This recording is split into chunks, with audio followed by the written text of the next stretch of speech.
เย็นพบร้อนคนไม่เข้าใจกันมัวกระทำเรื่องบาปหลายตอน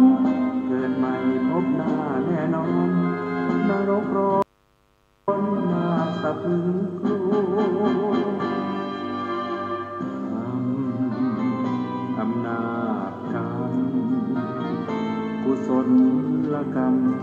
หรืออกุศลกรรมไม่ควรกระทำกรรมที่ผิดติดตัวทำบาปโหดร้ายมันไม่ใช่เรื่องยิ้มหัวผลลัพธ์น่ากลัวน่ากลัวอำนาจกรรม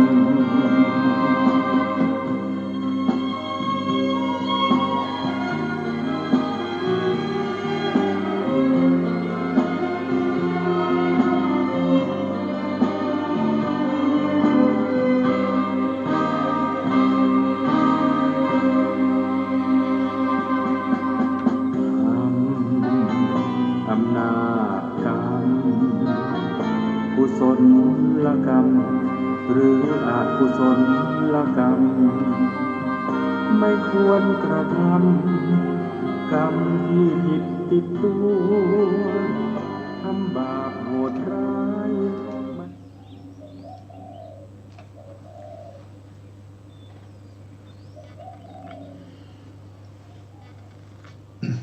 พุทธังสรณังคัจฉามิธัมมังสรณังคัจฉามิสังฆังสรณังคัจฉามิกราบนมัสการพระมหาเถระพระสังฆาธิการพระเถรานุเถระสวัสดีท่านผู้ฟังและผู้ชมทุกท่านกลับมาพบกับรายการพระไตรปิฎกลอยฟ้าครั้งนี้เป็นครั้งที่16ในเรื่องของพระธรรมที่พระพุทธองค์ได้ตรัสรู้ซึ่งเราก็ยังศึกษาในส่วนที่เป็นธรรมะ201จริงๆแล้วก็มีมากมายนะครับแต่ว่าเรายกเอาธรรมะ201มาเป็นตัวอย่างนะมาเป็นตัวอย่างหรือมาศึกษาเพื่อให้เกิดความรู้ความเข้าใจแล้วก็สามารถที่จะนำเอาความรู้เหล่านี้ไปใช้กับธรรมะอื่นๆที่เรายังไม่ได้พูดถึง ซึ่งไม่ว่าจะเป็นธรรมแบบไหนอย่างไรที่พระพุทธองค์แสดงทั้งหมดนั้นก็รวมลงอยู่ในอริยสัจสี่อริยสัจสี่ก็คือทุกขสมุทัยเหตุให้เกิดทุกขนิโรธที่ดับทุกข์ทุกขนิโรธคามินีปฏิปทาข้อปฏิบัติให้ถึงความดับทุกข์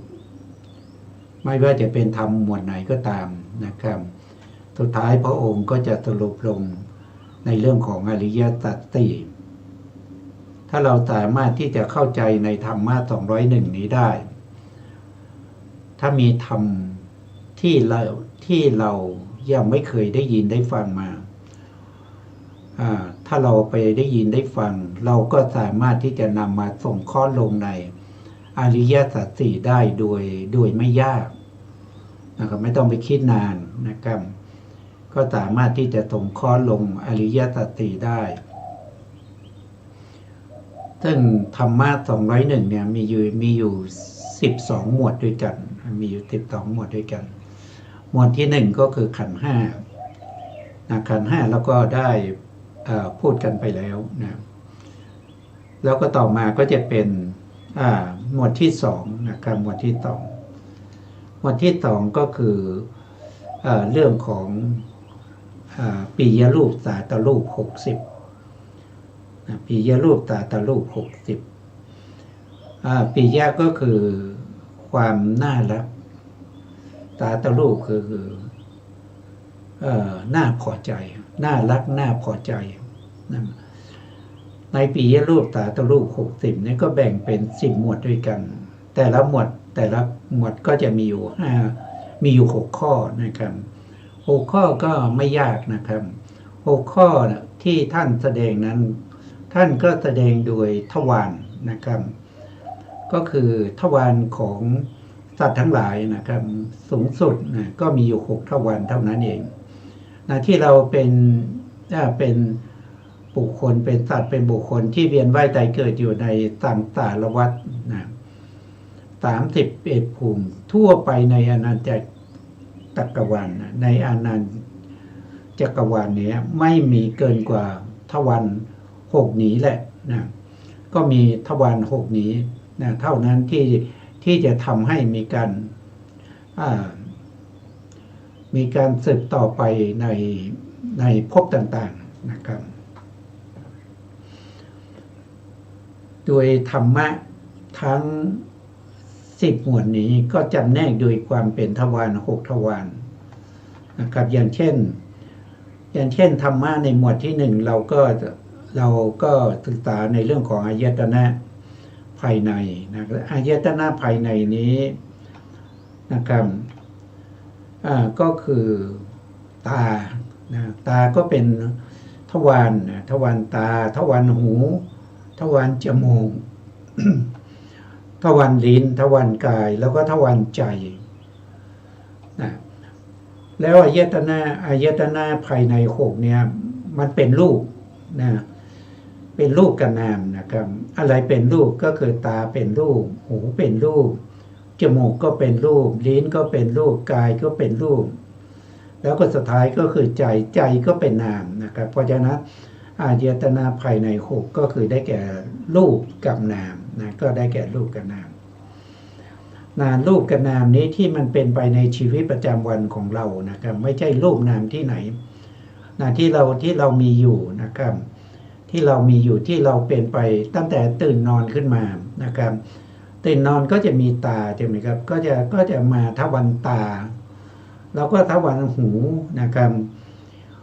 แล้วก็จมูกตาก็เห็นตื่นมาก็ลืมตาก็เห็นนะหูก็ได้ยินเสียงนะก็ได้ยินเสียงอะไรก็ตามนะครับอาจจะเป็นเสียงคนมาปลุกหรือว่าจะเป็นนาฬิกาปลุกหรือว่าเสียงที่มาจากทีวีมาจากมือถืออะไรทั้งหลายนะครับก็เป็นทวารหูแล้วต่อมาก็ทวารจมูกก็คือได้กลิ่นนะได้กลิ่นอะไรได้กลิ่นยาสีฟันเนี่ยได้กลิ่นสบู่อย่างเนี้ยเข้าไปล้างหน้าอาบน้ำนะครับแปรงฟันอย่างเนี้ยเราก็ได้กลิ่นใช่ไหมครับเราก็ได้กลิ่นแล้วบางครั้งก็เวลาแปรงฟันก็ได้รสด้วยนะก็มาทางลิ้นนะทวารทางลิ้นก็เป็นรสนะเป็นรสแล้วก็ทวารทางกายก็มือไปจับแปรงสีฟันอย่างเนี้ยนะมือที่ไปจับก็รู้สึกว่าแข็งหรืออ่อนหรือว่าจะรู้สึกว่าเย็นหรือร้อนหรือว่าจะรู้สึกว่าตึงหรือหย่อนก็เป็นทวารทางกายนะครับเมื่อแปรงฟันนะครับใจก็นึกคิดนะใจก็นึกคิดไปนะครับอาจจะนึกคิดว่ายกตัวอย่างเช่นอาจจะนึกคิดว่าเดี๋ยวเราจะต้องไปทำงานให้ทันเวลานะครับเราจะต้องรีบหน่อยอย่างเนี้ยนะครับก็เป็นทวารใจนอกจาก6ทวารนี้แล้วเราไม่มีนะเราไม่ต้องไปหาสภาวะธรรมที่มันจะเกิดนอกเหนือจากทวารทั้ง6นี้นะครับมันไม่มีแล้วมันมีแค่นี้ชีวิตของเราที่เป็นไปในวัฏสงสารก็เป็นไปด้วยทวารเหล่านี้นะเพราะฉะนั้นท่านจึงจำแนกธรรมในปิยรูปสาตรูปเป็น10หมวดด้วยกันในแต่ละหมวดก็จะมีอยู่6ข้อใน6ข้อนั้นก็คือทวาร6นั่นเองทวารทางตาทางหูทางจมูกทางลิ้นทางกายนะครับแล้วท่านยังสรุปให้ว่าอย่างเช่นอายตนะภายในเนี่ยมันเป็นรูปกับนามนะมันเป็นรูปกับนามนะครับมันไม่ใช่บัญญัตินะมันไม่ใช่คำบัญญัติเป็นสมมุติอะไรนะครับแต่มันเป็นรูปกับนามอย่างเช่นตานะครับอย่างเช่นตาเนี่ยถ้าเราได้ยินคำว่าตาเนี่ยนะครับ ตานี้เป็นรูปเนี่ยมันเป็นรูปอะไรตัวจริงๆของตามันคืออะไรมันคือประสาทตานะครับทีนี้ประสาทตาเนี่ยถ้าเราเรียกประสาทตาเราถือว่าเราเข้าถึงรูปและอย่างนะรูปที่เป็นตามันยังไม่ถึงนะตัวจริงๆของตานั้นคืออะไรก็คือความใสของมหาพุทธรูปนะความใสของมหาพุทธรูปอันเกิดจากกรรมนะตัวจริงๆของตานั้นคือความใสของมหาพุทธรูปที่เกิดจากกรรมแล้วทรงไว้ซึ่งการกระทบกับรูปารมณ์เท่านั้นจะไปกระทบกับอย่างอื่นไม่ได้ต้องกระทบจากรูปารมณ์เท่านั้นก็คือสีต่างๆรูปารมณ์นะอันนี้เป็นทวารทางตานะครับทวารทางตาเนี่ยมันก็จะมีที่สำคัญก็คือมีสีกับตานี่แหละเพราะอาศัยสีกับตามันจึงมีจิตจิตนั้นคืออะไรล่ะจิตนั้นก็คือเกิดทางตาเราก็จะเรียกว่าเป็นจักขุวิญญาณจักขุวิญญาณจักขุคือตาวิญญาณคืออะไรวิญญาณก็คือตัวรู้ที่อาศัยตารู้อะไรก็คือไปรู้สีนะไปรู้รูปารมณ์อันนี้เรียกว่าเป็นทวารทางตานะครับทวารนี้มีกันทุกคนยกเว้นเฉพาะคนตาบอดนะคนตาบอดไม่เห็นสีเนี่ยก็จะขาดทวารนี้ไปนะเพราะฉะนั้นคนที่เกิดมาทุกคนนะครับถ้าไม่ขาดตกบกพร่องจะต้องมีทวารทางตาอาศัยตากับรูปนะพระองค์จะตรัสเสมอนะครับในพระธรรมทั้งหลายเนี่ยพระองค์ก็จะตรัสว่าอาศัยรูปกับตาเกิดจักขุวิญญาณอย่างนี้เราก็จะรู้ได้ว่าจักขุวิญญาณเนี่ยมันอาศัยตาคือประสาทตาคือความใสของมหาพุทธรูปที่เข้าอาศัยนะแล้วเขาไปเห็นนะเขาไปรู้อะไรเขาไปรู้สีนะเขาไปรู้สีเป็นอะไรสีก็เป็นอายตนะภายนอกนะเป็นอายตนะภายนอกนะครับตรงนี้เติมนิดหนึ่งนะครับเดี๋ยวจะเขาจะผิดนะก็เป็นอายตนะภายนอก6นะครับก็คือได้แก่สีนะสีนี่ก็มันสีไม่ใช่มีสีเดียวนะครับสีต้องเป็นหลายๆสีนะสีต่างๆนะครับเป็นสีต่างๆเสียงต่างๆกลิ่นต่างๆรสต่างๆนะครับโผฏฐัพพะนะครับโดยมากแล้วเป็นที่เข้าใจกันคำว่าสีนี่ก็คือมันมีมากมายถ้าสีมีสีเดียวนะครับมันก็จะมองไม่เห็นนะเพราะทั้งโลกนี้นะหรือจักรวาลนี้มีเฉพาะสีขาวเนี่ยตาก็จะแยกแยะไม่ได้ว่าความแตกต่างของวัตถุสิ่งของนะครับที่อายตนะภายนอกเนี่ยที่เป็นสีเนี่ยที่มีสีต่างๆเนี่ยมันจึงสามารถแยกแยะได้สามารถที่จะเห็นรูปร่างสันฐานได้สามารถที่จะบอกได้ว่าหน้าตาแบบนี้นะอันนี้คือตาอันนี้คือหูเนี่ยนะครับอันนี้คือลิ้นคือจมูกเนี่ยมันตาที่ให้จักขุวิญญาณไปเห็นเนี่ยมันเห็นรูปร่างลักษณะเหล่านี้ได้ด้วยสีต่างๆนะครับเฉดสีต่างๆอันนี้ก็เป็นทวารทางตานะครับทางตาก็จะมีแค่นี้นะครับแต่ว่าแค่นี้เนี่ยมันไม่ใช่จบแค่นี้มันยังสืบต่อไปในเรื่องของวิถีจิตนะวิถีจิตที่เกิดทางตานะครับแล้วก็วิถีของรูปนะครับเราก็ต้องเข้าใจว่าสัตว์ทั้งหลายเนี่ยมันจะต้องมีทั้งรูปแล้วก็นามใช่ไหมครับอย่างเราเนี่ยเราก็มีทั้งรูปและนามนะครับเราไม่ใช่จะมีเฉพาะนามอย่างเดียวถ้าใครมีนามอย่างเดียวก็ไม่ได้อยู่ในภพภูมินี้นะก็ต้องไปอยู่ในภพภูมิที่เป็นรูปภูมิรูปภูมิเนี่ยเป็นภูมิที่สูงนะครับสูงมากกว่าพวกที่มีรูปนะแม้แต่รูปภูมิ ก็ยังต่ำกว่าอารูปภูมินะอารูปภูมิเป็นภูมิที่สูงที่สุดแล้วก็เรียกว่าเป็นภวกะพรหมนะครับในอารูปภูมิก็ภูมิที่สูงที่สุดในอารูปภูมิก็คือเนวสัญญานาสัญญายตนาภูมิเรียกว่าภวกะภูมิเป็นยอดของปุถุชนแล้วก็พระอริยะคือในภูมินั้นมีทั้งพระอริยะแล้วก็มีทั้งปุถุชนนะครับเขาเรียกว่าเป็นยอดของภูมิของปุถุชนแล้วก็พระอริยะนะถ้ามีแต่รูปล่ะถ้าเรามีแต่รูปเราไม่มีนามเนี่ยเราจะเกิดเป็นมนุษย์ได้ไหมเกิดเป็นเดรัจฉานเป็นเปรตเป็นอสุรกายเป็นเทวดาได้ไหมไม่ได้นะครับไม่ได้เพราะภพภูมิเหล่านี้ที่ผมกล่าวมาเนี้ยมันต้องมีทั้งรูปและนามนะถ้ามีแต่รูปต้องไปเกิดในอสัญญาสัตตภูมิอสัญญาสัตตภูมิอยู่ตรงไหนอสัญญาสัตตภูมิก็เป็นภูมิเป็นภพภูมิที่มีรูปแต่ไม่มีนามนะครับภพภูมิที่มีรูปแต่ไม่มีนามนะครับเราเคยเอารูปให้ดูหลายครั้งแล้วนะครับก็ไม่เป็นไรก็ดูเรื่อยๆนะครับจะได้เข้าใจนะจะได้เข้าใจว่านะครับจะได้เข้าใจนะเข้าใจมีรูปภาพเนี่ยเราก็จะเห็นได้ชัดนะเห็นได้ชัดอสัญญาสัตตภูมิก็อยู่ตรงนี้นะครับก็อยู่ตรงนี้อสัญญาสัตตภูมิเป็นภูมิที่เราเรียกว่าเป็นจตุทัชฌานภูมิก็คือบุคคลที่ได้ฌาน4นะครับคือฌานที่พระองค์แสดงหรือว่าที่มีอยู่ในจักรวาลนี้นะครับถ้าเรียกว่าเป็นระดับฌานเนี่ยก็จะมีอยู่4ระดับด้วยกันนะครับก็จะมีปฐมฌานภูมินะครับก็คือพวกที่ได้ฌานครั้งแรกนะครับ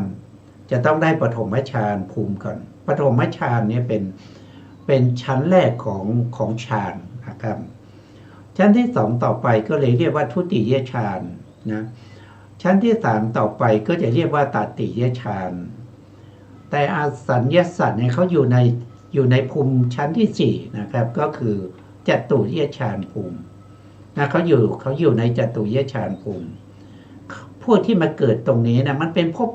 ภูมิหนึ่งนะครับมันมีแต่รูปอย่างเดียวมันไม่มีนามนะครับ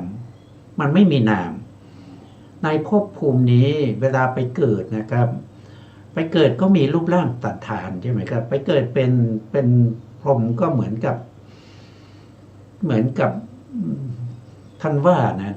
ก็เหมือนกับมนุษย์เหมือนกับมนุษย์เทวดาอะไรพวกนี้นะครับเวลาไปเกิด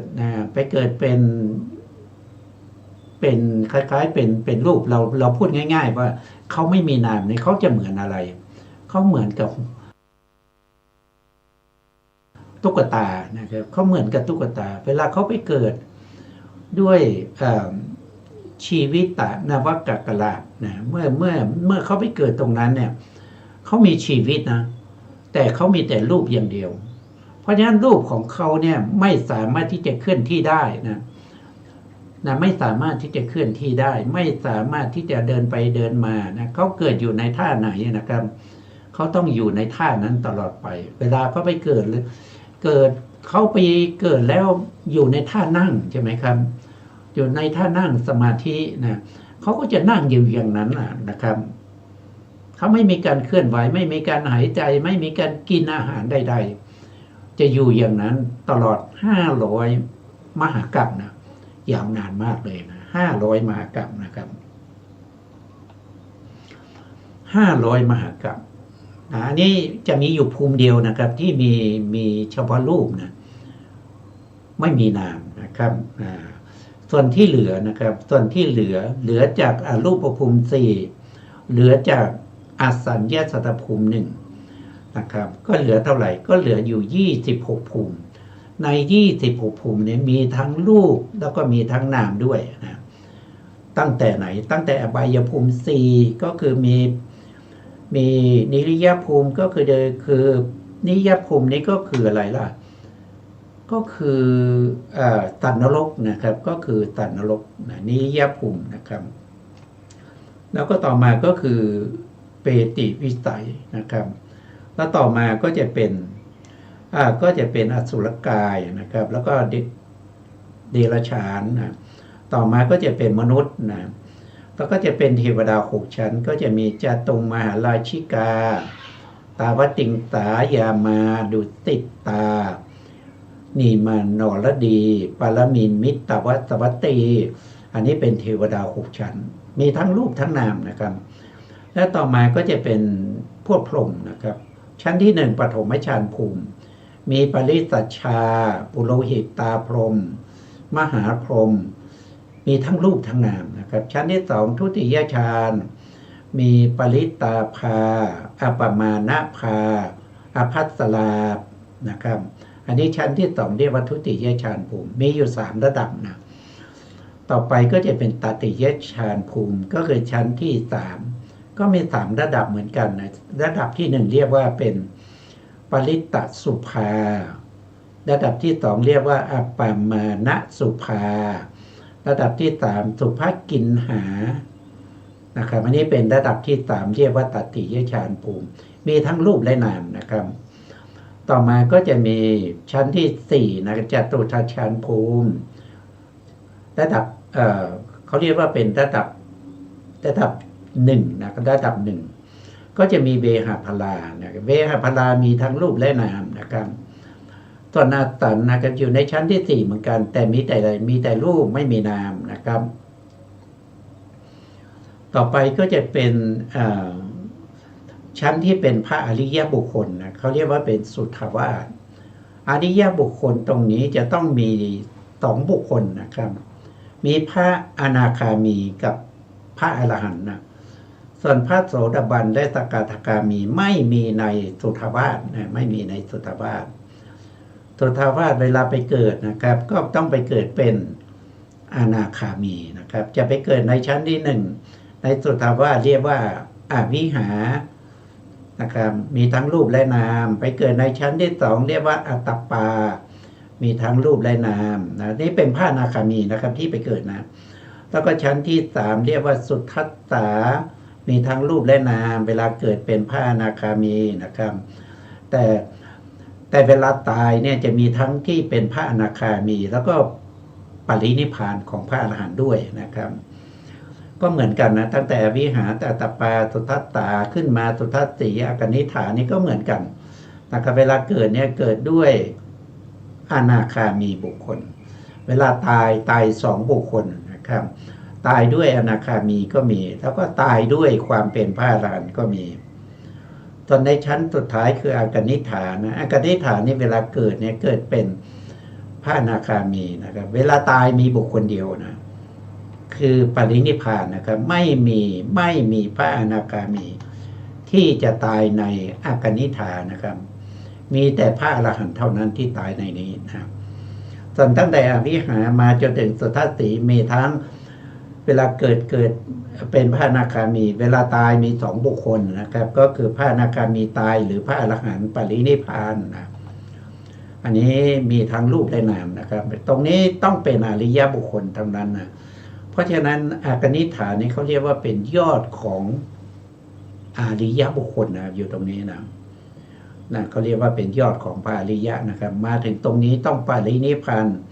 นะครับต้องเป็นพระอรหันต์ปรินิพพานเท่านั้นนะจะอยู่ตรงนี้นะ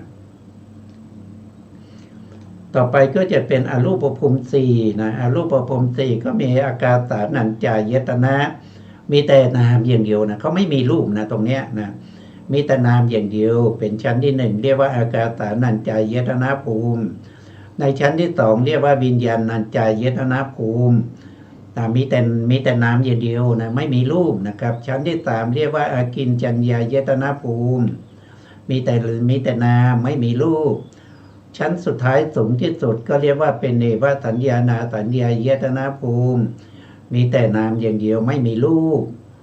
นะครับ4ชั้นนี้มีแต่นามอย่างเดียวไม่มีรูปทีนี้ถ้าถามว่ามีแต่นามอย่างเดียวเนี่ยนะครับถ้าว่าโดยขันธ์ได้เท่าไหร่ถ้ ตั้งแต่อากาสาไปจนถึงเนวะเนี่ยบุคคลที่อยู่ในนี้เป็นอรูปภูมิถ้าไม่มีคือเขาไม่มีรูปมีแต่นามเนี่ยมันมีกี่ขันธ์มาการมีกี่ขันธ์ก็มีกี่ขันธ์ก็4ขันธ์นั่นเองอะไรล่ะก็มีเวทนาขันธ์นะมีเวทนาขันธ์มีสัญญาขันธ์มีสังขารขันธ์และวิญญาณขันธ์ในนี้ไม่มีรูปขันธ์นะครับไม่มีรูปขันธ์มีแต่เวทนาขันธ์สัญญาขันธ์สังขารขันธ์แล้วก็วิญญาณขันธ์นะครับถ้าว่าโดยอายตนะแล้วเขามีอะไรอายตนะอะไรบ้างนะครับในอรูปภูมินะเขามีอายตนะอะไรนะครับเขามีจักขายตนะหรือไม่มีนะครับจักขายตนะคือรูปนะจักขายตนะโสตายตนะคานายตนะชิวหายตนะกายายตนะไม่มีในอรูปภูมิสี่เพราะฉะนั้นเขามีอะไรล่ะอะไรอายตนะเขาก็มีมนายตนะแล้วก็ธรรมายตนะที่เป็นนามนะครับเป็นรูปไม่มีนะครับสุขุมรูปไม่มีนะเขาจะมีเฉพาะนามอย่างเดียวนะครับเพราะฉะนั้นถ้าว่าโดยอายตนะเขามี2นะครับก็คือมนายตนะและธรรมายตนะธรรมายตนะก็ไม่ครบนะครับเพราะว่าเขาไม่มีสุขุมรูปนะก็ไม่มีสุขุมรูปนะเพราะว่าธรรมายตนะองค์ธรรมได้แก่อะไรก็คือสุขุมรูป16นะครับแล้วก็เจตสิก52นะครับแล้วก็นิพพานนะครับแล้วก็บัญญัตินะครับแล้วก็บัญญัตินะตรงนี้เขาจะไม่มีอายตนะที่เป็นธรรมายตนะที่เรียกว่าเป็นสุขุมรูปไม่มีนะครับมีแต่นามอย่างเดียวแล้วก็มีบัญญัติด้วยนะครับบัญญัติคืออะไรก็เป็นอารมณ์นะเป็นอารมณ์ให้แก่อากาสานัญจายตนะโดยความมีความเวิ้งว้างนะอันนั้นเป็นอารมณ์บัญญัตินะแล้วก็มีอากินจัญญายตนะก็มีบัญญัติที่เป็นนัตถิภาวะบัญญัตินะครับอันนั้นเป็นบัญญัตินะก็มีนะทีนี้เราก็รู้แล้วว่าภพภูมิไหนนะครับมีอายตนะเท่าไหร่แล้วก็มีขันธ์อะไรบ้างนะครับและอีกภูมิหนึ่งก็คือภูมิที่เป็นอสันนะครับอสันนี่มีอายตนะเท่าไหร่นะครับอสัญญตตภูมิเนี่ยเขาไม่มีตานะครับเขาไม่มีตาเขาไม่มีหูเขาไม่มีจมูกเขาไม่มีลิ้นเขาไม่มีกายแต่เขามีชีวิตนวกกลาภชีวิตนวกกลาภนี้เป็นอะไรเป็นธรรมายตนะนะครับเป็นธรรมายตนะที่เป็นรูปนะเขามีธรรมายตนะที่เป็นรูปนะมีอย่างเดียวอายตนะนะอายตนะมีอย่างเดียวก็คืออสัญญสัตว์นะก็คือธรรมายตนะเขาไม่มีจักขายตนะเขาไม่มีโสตายตนะเขาไม่มีคานายตนะเขาไม่มีชิวหายตนะเขาไม่มีกายายตนะเขามีแต่ธรรมายตนะนั่นก็คือได้แก่ชีวิตะนะชีวิตะนวกกลาภนะแล้วอันนี้มีขันธ์เดียวนะมีขันธ์เดียวถ้าว่าด้วยอายตนะมีอายตนะหนึ่งนะครับมีอายตนะหนึ่งนะแต่อสัญญสัตตภูมินะเขามีนะครับแต่ทีนี้เนี่ยเขามีรูปารมณ์ด้วยนะเขามีรูปายตนะด้วยทำไมมีรูปายตนะก็เพราะว่าเราเห็นได้รูปายตนะคืออะไรสีนะสีของอะไรก็คือสีของตุ๊กตาที่ไปเกิดเวลาไปเกิดเป็นท่านั่งก็จะนั่งอยู่อย่างนั้นนะครับเวลาไปเราจะรู้ได้ยังไงก็คือเขามีสีนะครับมีสีชัดเจนปรากฏนะคนที่ไปใช้ตาเห็นได้แต่คนที่เป็นอสัญญสัตตภูมินั้นเขาไม่มีตานะเขาไม่มีตาเขาเห็นไม่ได้ แต่คนที่ไปในภพภูมิอย่างเช่นพระพุทธองค์เสด็จไปนะไปในอสัญญาสัตตภูมิเนี่ยพระพุทธองค์ก็จะเห็นนะเห็นอะไรก็คือเห็นอสัญญาสัตตภูมิเหล่านั้นนะครับโอ้พรหมตนนี้นะครับอยู่ตรงนี้อยู่ในท่านั่งนะครับพรหมตนนี้โอ้อยู่ในท่ายืนนะครับเอาพรหมตัวนี้นะครับก็อยู่ในท่านอนนะครับอย่างนี้เป็นต้นนะคนที่ไปเนี่ยที่มีตาก็ไปเห็นได้ เพราะว่าอสัญญาสัตว์เนี่ยเขามีรูปด้วยนะครับอสัญญาสัตว์เนี่ยถามว่ามันมีเสียงไหมมีสัทธายตนะไหมไม่มีนะเขาไม่สามารถทำให้เสียงได้เขาพูดไม่ได้นะครับเขาตบมือก็ไม่ได้นะเขาไม่มีจิตนะเขามีแต่รูปอย่างเดียวเพราะฉะนั้นสัทธายตนะก็ไม่มีนะครับเสียงไม่มีนะครับรักษาเยตนะมีไหมรสมีไหมนะครับตัวเขานะไม่สามารถรู้รสได้เพราะเขาไม่มีลิ้นนะเขาไม่สามารถรู้กลิ่นได้เพราะเขาไม่มีจมูกแต่คนที่ไปเช่นพระอริยบุคคลที่เสด็จไปอย่างพระพุทธเจ้านะเสด็จไปที่อสัญญาสัตตภูมิเนี่ยสามารถที่จะได้กลิ่นของอสัญญาสัตว์ได้สามารถที่จะรู้รสของอสัญญาสัตว์ได้ถ้ามีการเอามาแตะที่ลิ้นนะครับก็รู้รสได้นะแต่ตัวเขานี่รู้ไม่ได้แต่ตัวเขารู้ไม่ได้นะและเวลาเราไปกระทบนะครับถ้าเราไปในอสัญญาสัตตภูมิเราไปจากโลกมนุษย์อย่างเงี้ยนะครับเราไปจากรูปภูมิอย่างเนี้ยเราสามารถที่จะกระทบกับรูปเขาได้นะแต่เขาไม่สามารถที่จะรู้ได้ถึงความเย็นความอ่อนคนที่ไปนะคนที่ไปเนี่ยสามารถที่จะกระทบได้นะไปจับตุ๊กตาได้นะตุ๊กตาก็มีความเย็นความร้อนอยู่นะครับมีความแข็งความอ่อนอยู่มีความตึงอะไรทั้งหลายอยู่นะครับอันนี้มีขันธ์ถ้าว่าโดยขันธ์นะครับเขาจะมีแต่รูปขันธ์นะครับถ้าว่าโดยอายตนะเขาก็มีธรรมายตนะนะแล้วก็มีรูปายตนะมีตัทธายตนะเสียงไม่มีนะมีรูปายตนะมีคันธายตนะมีรัสสายตนะมีโพธพายตนะเขามีอายตนะอย่างนี้แต่อายตนะของเขาเนี่ยไม่สามารถที่จะกระทบไม่สามารถที่จะไปสืบให้เกิดเป็นธรรมทั้งหลายขึ้นมาอีกนะ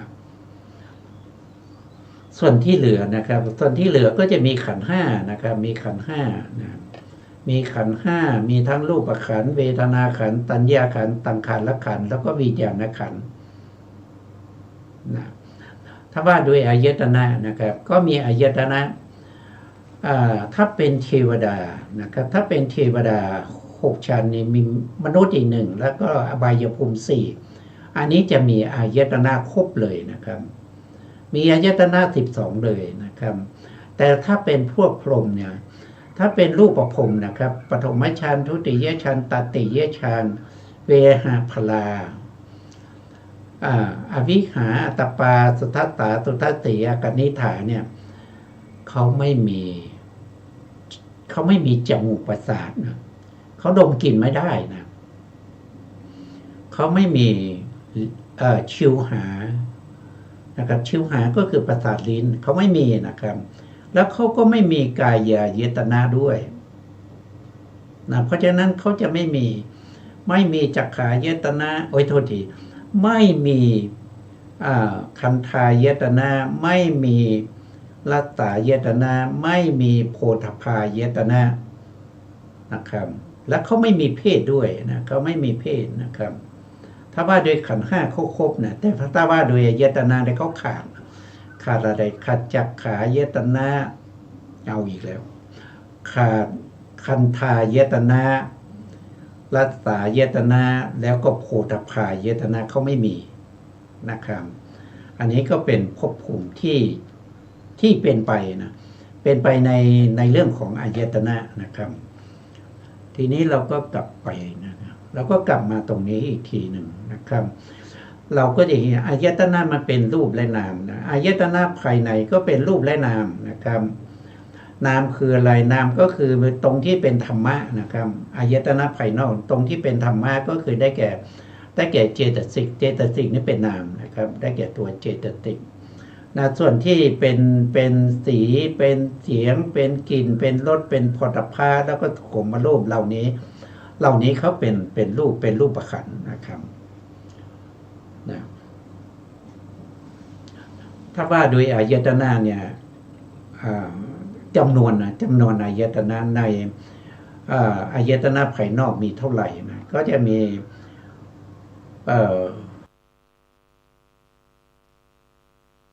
รูปายตนะสัทธายตนะคันธายตนะรสายตนะโผฏฐัพพายตนะแล้วก็มีธรรมายตนะก็มี6เหมือนนะก็มี6แต่มาต่างกันนะครับภายในกับภายนอกมี6เหมือนกันนะครับแต่ตัวอายตนะหรือตัวอินทรีย์ทั้งหลายเนี่ยมันต่างกันนะมีรูปมีนามเหมือนกันนะครับมีรูปมีนามเหมือนกันภัตตาเนี่ยเป็นเขาบอกว่าเป็นวิบากนะครับเพราะฉะนั้นเป็นวิบากนะถ้าเป็นวิบากเนี่ยเกิดที่วิบากนี่มันหมายถึงตัวที่เป็นผลของกุศลและ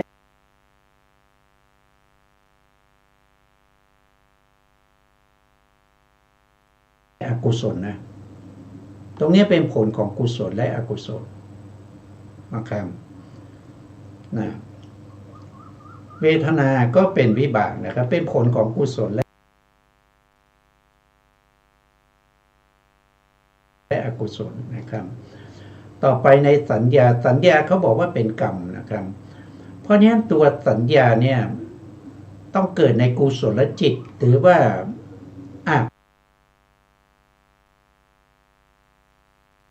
กุศลจิตนะเขาถึงเป็นกรรมได้นะเขาถึงเป็นกรรมได้นะเขาถึงเป็นกรรมได้นะเขาจะไม่เขาไม่ใช่วิบากแต่เขาเป็นกรรมนะครับเป็นกรรมก็คืออยู่ในกุศลกับอกุศลสัญญาที่ประกอบอยู่ในอกุศลจิต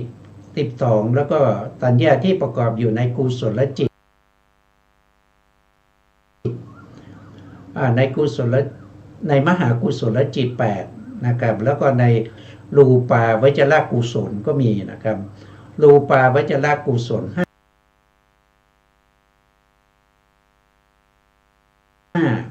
แล้วก็อรูปาวจรกุศลอีก4นะครับตัวนี้เป็นกรรมนะต่อไปนะครับต่อไปก็จะเป็นหมวดที่7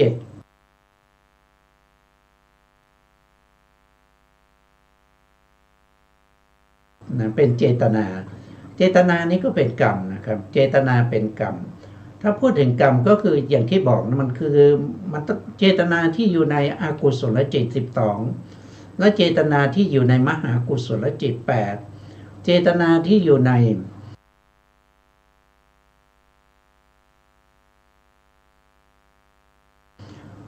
รูปกุศล5แล้วก็รูปกุศล4นี่เป็นเจตนาเป็นตัวกรรมในหมวดที่8นะครับตัณหา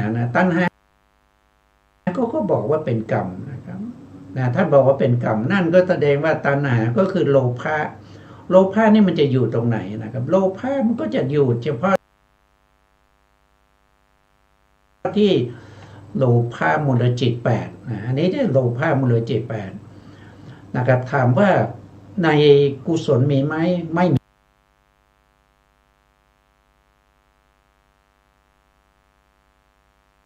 ีนะครับในกุศลไม่มีในรูปกุศลในอรูปกุศลก็ไม่มีเฉพาะใน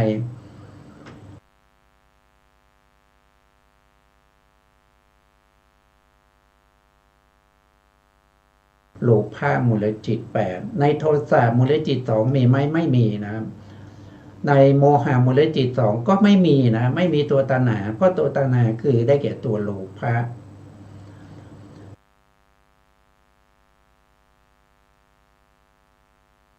ทีนี้วิตกครับ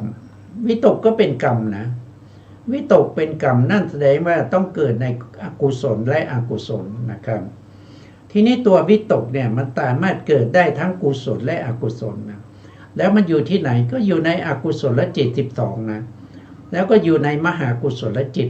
8นะมหากุศลจิต8แล้วก็อยู่ในปฐมฌานภูมิปฐมฌานนะครับทุติยฌานตติยฌานจตุทัคฌานไม่มีวิตกนะไม่มีวิตกเป็นกรรมนะครับต่อมาก็คือวิจารณ์นะวิจารณ์ก็เป็นกรรมเหมือนกันนะวิจารณ์มีที่ไหนก็มีในอกุศลจิต12มีในมหากุศลจิต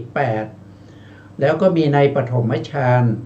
แล้วก็มีในทุติยฌานนะปฐมฌานมี5นะครับ5ที่เป็นกุศลนะครับแล้วก็มีในทุติยฌานอีก5ทุติยโทษทีนะครับปฐมฌานที่เป็นฌานมี1นะครับวิตกมี1ไม่ใช่มี5นะเมื่อกี้พูดผิดไปนะแล้วก็วิจารณ์ก็จะมีทั้งปฐมฌาน1แล้วก็มีทุติยฌาน1ที่เป็นกุศลนะครับเพราะเราจะไม่เอาที่มันเป็นวิบากแล้วเราจะไม่เอาที่เป็นกิริยานะครับอันนี้เราต้องเข้าใจแล้วก็ต้องจำได้นะถ้าเข้าใจจำได้เราก็จะต้องไปดูในเรื่องของวิถีจิตนะวิถีจิตนะครับเราก็จะมีวิถีจิตให้ดูนะครับอันนี้เป็นวิถีจิตแล้วก็วิถีรูปที่มันเกิดพร้อมๆกันเกิดพร้อมกันบ้างไม่พร้อมกันบ้างที่เป็นไปในชีวิตประจำวันของเรานะครับอย่างวิถีเนี่ยเป็นวิถีที่เกิดทางปัญจทวารนะเขาเขียนไว้ตรงนี้ว่าจักขุทวาริกะนะจักขุทวาริกะมหันตาลมจักขุทวาริกะมหันตาลมก็คือวิถีที่เกิดในทวารตามี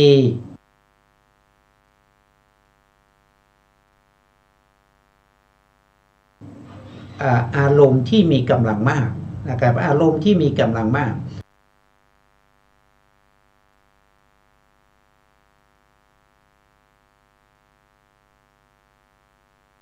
ถ้าถามว่าจักขุทวาริก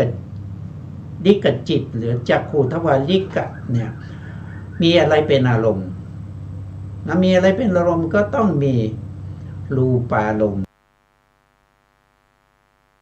เป็นอารมณ์นะครับต้องมีรูปารมณ์นะเป็นอารมณ์นะครับจะเป็นสัทธารมณ์คันธารมณ์รสารมณ์โผฏฐัพพารมณ์หรือว่าจะเป็นธรรมารมณ์ไม่ได้นะไม่ได้เพราะจักขุเขาบอกว่าเป็นจักขุนะจักขุทวาริกนะทวาริหรือทวาริกะนั่นเองนะแต่ต้องมีรูปารมณ์เท่านั้นนะครับ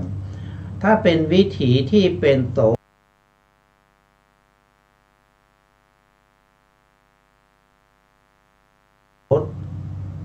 โสตทวาริกะนะโสตทวาริกะก็เปลี่ยนเฉพาะตรงนี้นะเปลี่ยนเฉพาะตรงนี้นะตรงนี้เป็นจักขุวิญญาณก็เปลี่ยนเป็นโสตวิญญาณนะก็เปลี่ยนเฉพาะจิตตรงนี้นะ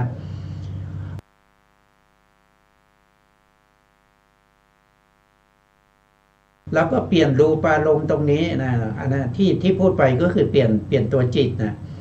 แต่ต่อมาก็ต้องเปลี่ยนอารมณ์ด้วยเพราะจิตเนี่ยถ้าเป็นโสตเนี่ยเขาจะรับเฉพาะเสียงใช่ไหมครับถ้าเป็นรูปเขารับได้ไหมมันรับไม่ได้นะเพราะฉะนั้นก็ต้องเปลี่ยนรูปด้วยเปลี่ยนรูปเป็นอะไรก็เป็นสัทธารมณ์เป็นสัทธารมณ์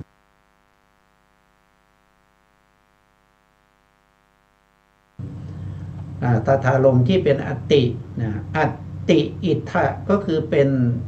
สัทธารมณ์ที่ดียิ่งนะครับแล้วก็มีกำลังนะมีเขาเรียกว่าดียิ่ง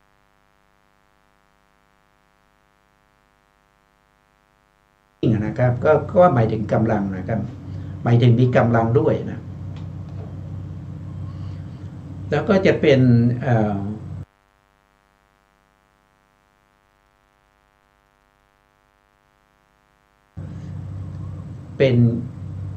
อิทธมัชฌตารมณ์อันนี้เป็นอารมณ์ระดับกลางนะครับ นะครับจะว่าดีก็ไม่ดีจะว่าดีก็ไม่ใช่ว่าไม่ดีก็ไม่ใช่เป็นกลางๆนะเป็นกลางๆเราก็สามารถที่จะเป็นอนิถารมณ์ได้นะอนิถารมณ์ก็เป็นอารมณ์ที่ไม่ดีนะครับเพราะฉะนั้นนะถ้าเป็นจักขุทวาริกนะครับตรงนี้เป็นจักขุวิญญาณก็จะเป็นรูปารมณ์ก็มีทั้งดีธรรมดาแล้วก็ไม่ดีนะถ้าเปลี่ยนตรงนี้เป็นหูนะครับก็เป็นโสตาใช่ไหมโสตปัสสาทนะครับตรงนี้ต้องเป็นจากโสตวิญญาณเพราะเป็นจิตใช่ไหมเขาจะรู้ว่าอารมณ์ที่เป็นตถารมณ์ก็มีทั้งที่เป็นอติอิทธารมณ์แล้วก็อิทธมัชฌตารมณ์แล้วก็อนิถารมณ์มีทั้งดีธรรมดาแล้วก็ไม่ดีนะครับถ้าเราเปลี่ยนตรงนี้แหละนะครับตรงนี้เปลี่ยนเฉพาะตรงนี้นะครับนอกนั้นเหมือนเดิมนะ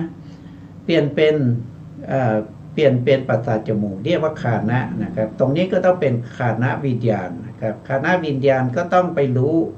รูปารมณ์ไม่ได้นะครับ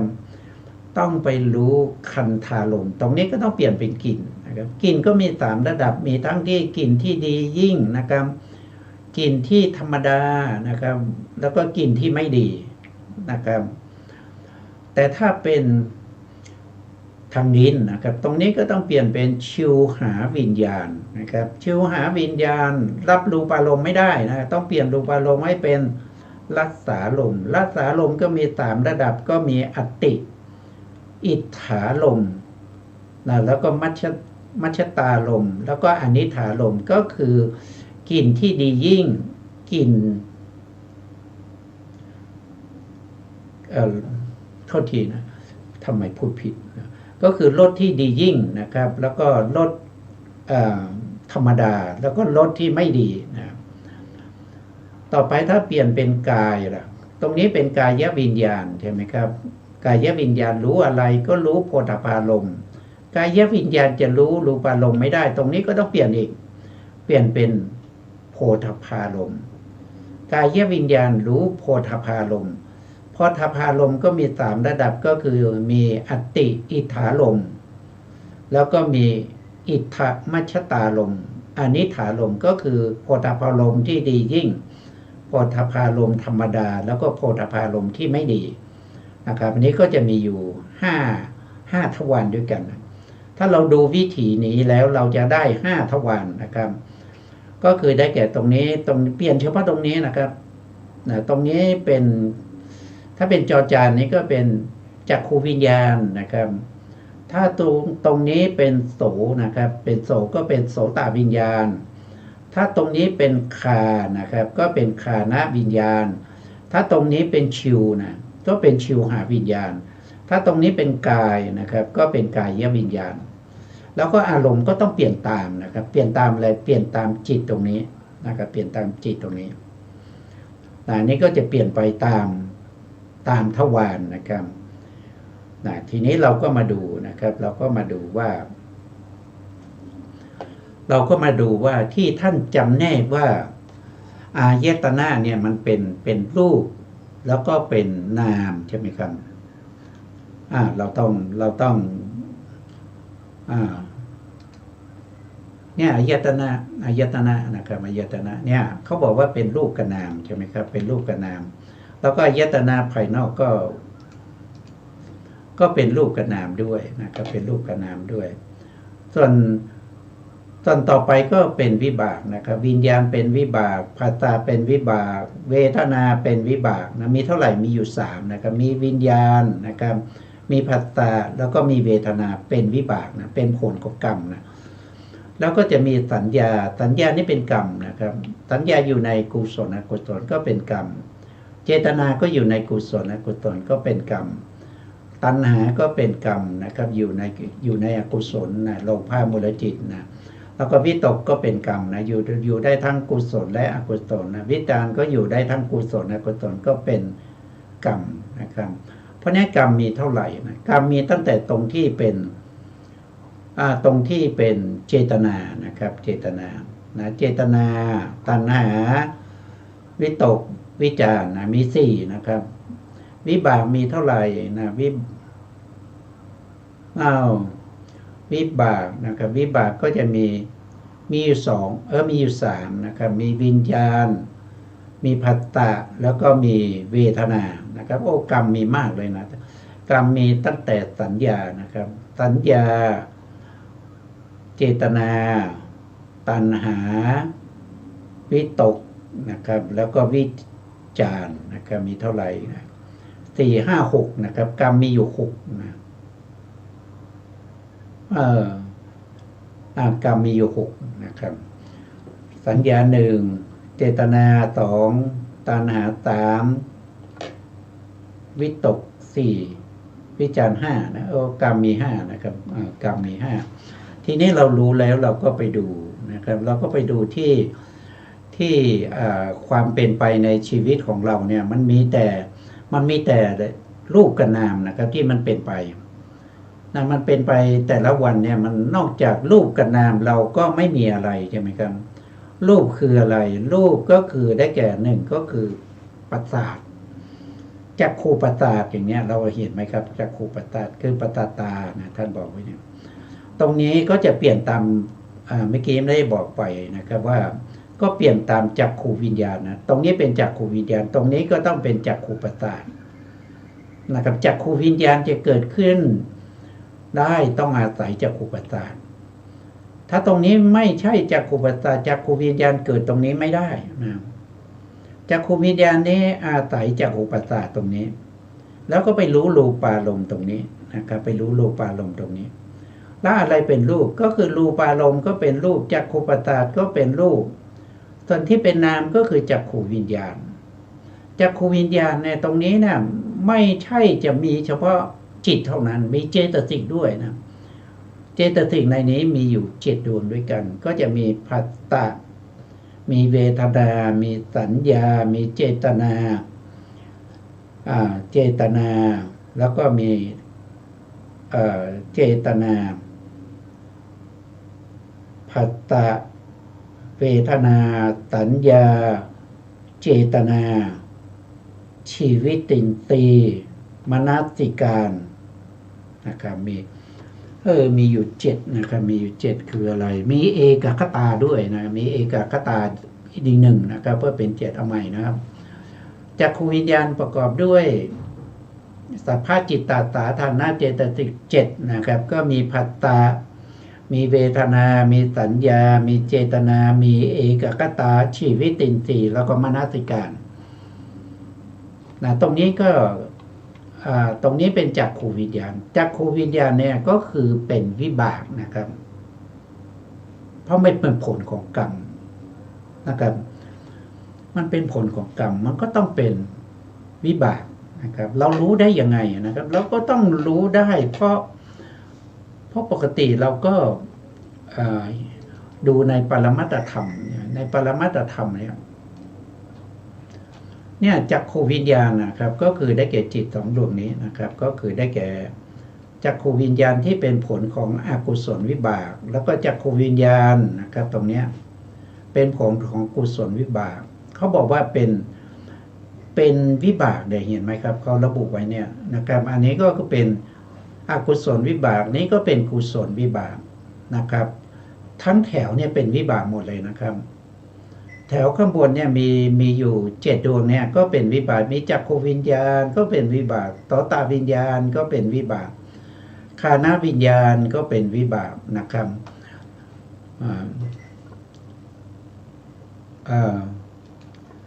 ฆานวิญญาณก็เป็นวิบากนะครับฆานวิญญาณ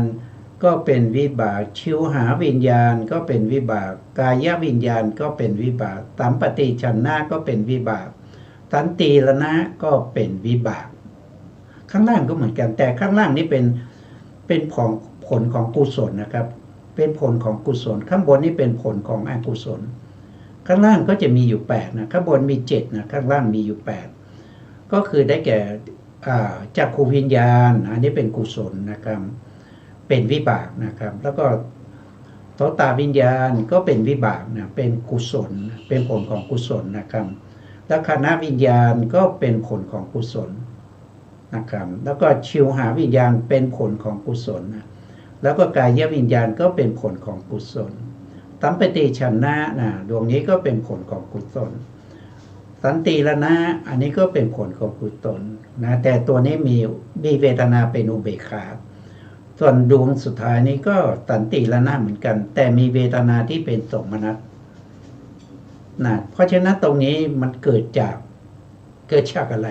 ก็เกิดจากกุศลกับอกุศลข้างบนเกิดจากอกุศลนะอกุศลก็คือได้แก่อกุศลและจิต12เนี่ยนะครับเมื่อเราทำกรรมไปแล้วนะไม่ว่าจะเป็นโลภะเป็นโทสะเป็นโมหะมันก็จะให้ผลมาเป็นอกุศลวิบากนะครับให้เราได้เห็นได้ยินได้กลิ่นได้รสได้สัมผัสได้ถูกต้องนะครับแล้วก็ได้นึกคิดนะได้นึกคิดเนี่ยนะที่เป็นผลของอกุศลข้างล่างเป็นผลของกุศลมาจากไหนก็คือมาจากเนี่ยมหากุศลนะมหากุศล8ดวงนี้นะครับก็ให้ผลมาเป็นอาเหตุกะกุศลวิบากก็คือได้8ดวงนะครับอย่างเช่นจักขุวิญญาณก็เป็นผลของมหากุศลโสตวิญญาณก็เป็นผลของมหากุศลนะครับแล้วก็ฆานวิญญาณก็เป็นผลของมหากุศลชิวหาวิญญาณก็เป็นผลของมหากุศลกายวิญญาณก็เป็นผลของมหากุศลสัมปติฉันนะสันติละนะนะครับทั้งที่เป็นอุเบกขาแล้วก็เป็นสมนัตก็เป็นผลของกุศลนะพวกนี้เป็นผลของกุศลและอกุศลนะเมื่อเราเข้าใจอย่างนี้นะเราต้องจำตรงนี้ได้นะครับเราถึงจะเข้าใจว่าปิยรูปถาตรูปที่พระองค์แสดงมาเนี่ยที่เป็นวิบากเป็นกุศลหรือเป็นอะไรเนี่ยมันเกี่ยวข้องกันนะครับมันเกี่ยวข้องกันมันสัมพันธ์กันอ่ะถ้าเราไม่เข้าใจนะครับเราจะไปเจริญวิปัสสนายังไงเพราะวิปัสสนามันแปลว่าเห็นแจ้งปัสสนาเป็นปัญญาที่เห็นแจ้งนะครับถ้าเราไม่เห็นแจ้งเราก็ไม่เรียกว่าวิปัสสนาเพราะอะไรเราไม่เห็นแจ้งเพราะเราไม่รู้จักเนี่ยเราไม่รู้จักอะไรคือผลของอะไรเป็นวิบากอะไรเป็นกุศลเราไม่รู้อ่ะถ้าเราไม่รู้เราก็แสดงว่าเราไม่สามารถที่จะรู้ตามความเป็นจริงได้เพราะฉะนั้นวิปัสสนาญาณไม่เกิดนะครับวิปัสสนาญาณไม่เกิดนะถ้าไม่รู้ตรงนี้นะส่วนที่เหลือเราก็จะมาพูดคุยกันในครั้งต่อไปนะครับเพราะว่าเราต้องทำความเข้าใจให้ชัดเจนแล้วก็รู้ชัดในเรื่องสิ่งเหล่านี้เพราะมันเป็นชีวิตประจำวันของเรานะครับแต่วันนี้เวลามันก็หมดแล้วนะครับเพราะฉะนั้นก็ต้องคืนเวลาให้ทางสถานีนะครับสุดท้ายนี้นะครับก็ขอกราบขอบพระคุณพระครูสมุทรวิสุวัฒน์วรกิจโชผู้อำนวยการสถานีวิทยุเพื่อการศึกษาพระพุทธศาสนาและวัฒนธรรมFM 104.5 เมกะเฮิรตซ์วัดไฝหินจังหวัดเชียงใหม่และขอกราบขอบพระคุณพระครูปริยัติยานุตาสขอบคุณท่านผู้ฟังและผู้ชมทุกท่านนะครับที่ให้เกียรติติดตามในรายการพระไตรปิฎกลอยฟ้านะครับพบกันใหม่ในครั้งต่อไปครับ